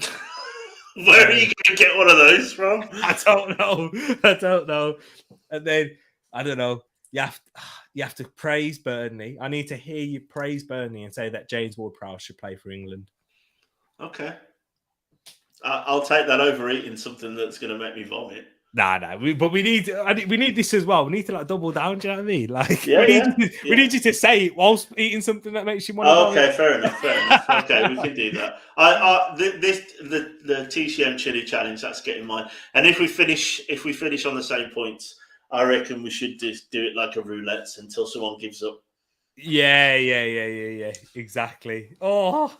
T to get a trim as a forfeit. I like that one. We're not allowed to touch the hair. That was his one rule. I think he's just saying, no one's touching my hair. No. Apart from my barber, one person can touch my hair. Yeah, I can't cheat on my barber. T to eat no fish. Wool season tickets for about £5. I know you think things are cheaper up this way, but it's not quite that cheap, sadly. Yeah, true. It's outside of the London borough. It's not quite that cheap, Healy. I mean, the beer is not that much compared to London and outside areas prices. Ed to give T a trim, no way. Bucket challenge. Does he mean ice bucket? Oh yeah, he does mean ice bucket. We're one away, by the way, 399. Oh, 399. Come on, one more. Who's going to be Mr. or Mrs. 400? Tereak to not have a trim for a season. Moss would love that. Moss has been asking me to grow the fro for ages. He has, actually. Don't tell him that. I've been in the Wolves season ticket list for 4 years, currently 9,430. Wow. It's because you're in the Premier League. I'll be joining that queue because I'm getting a membership this year as well. But I'll be number 13,000 and something probably. Oh yeah.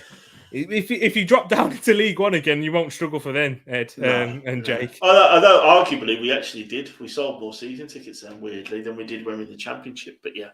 Oh yeah. Peony, we're not in 2016 anymore.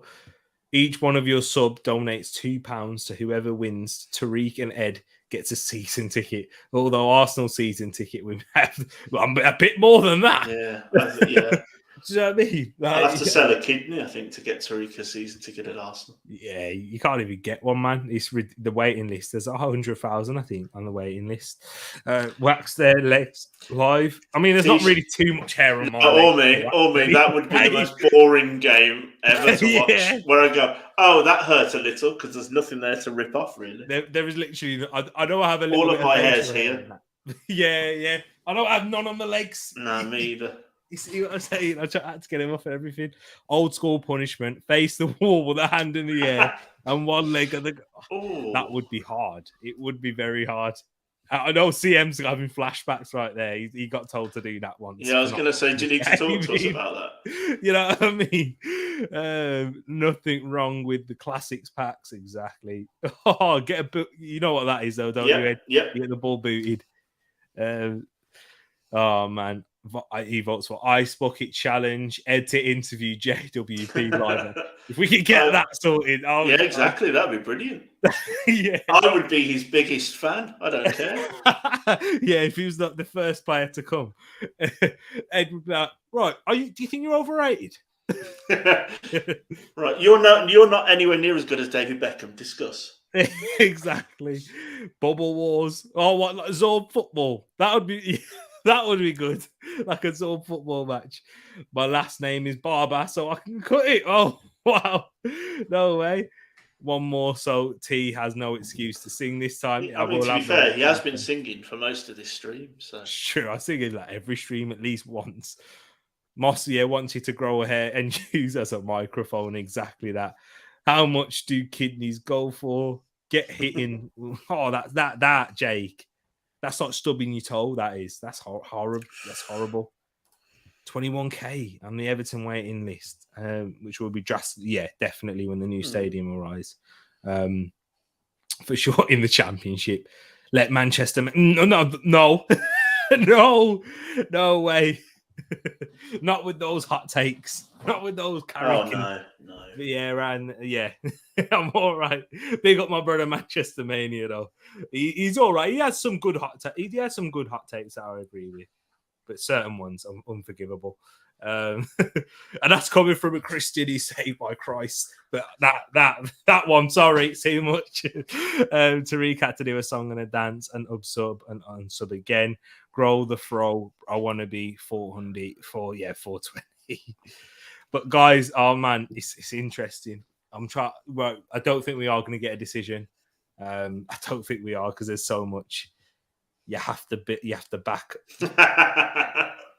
No way. Make a Palmo. That's a good eat video. it. Yeah, that's a good. Make a Palmo for Ed. A good one. That's a good one. G Stafford love that one.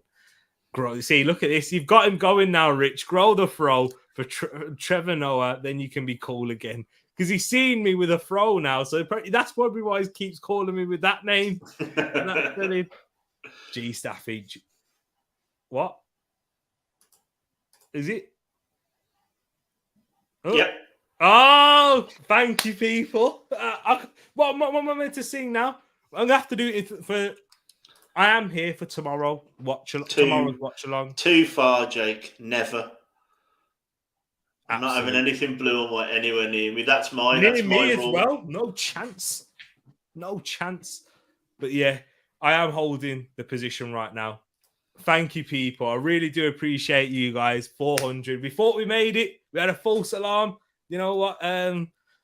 False alarm, full celebrations. Celebration police were out in full force, like Ruben Neves. But we're here now. And what song we're going to sing? You have to let us know. Get in the comments. I did. I'll promise to sing. There we go. Comments.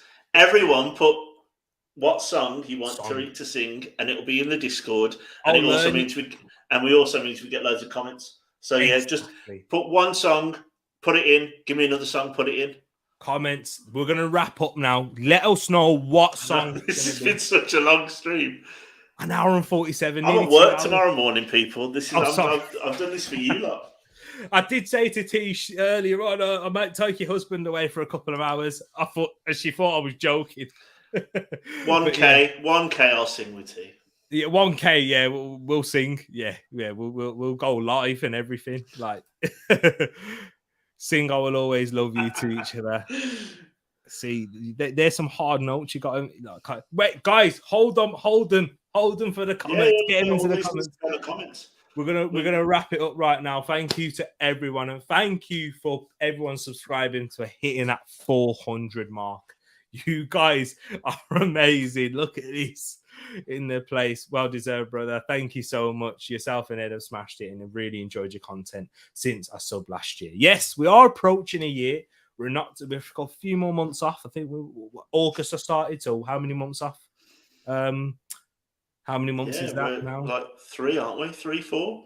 3, yeah. And to hit 400 subscribers before then, and we'll see where we are at that point too. It's crazy. I'll tell you what, Jake. I can do the Westlife stand up from a seat with my microphone. That would be a good move. Thank you very much as well, Super Nick. Really appreciate it. Oh man. These songs. Wait, hold them. Relax, calma.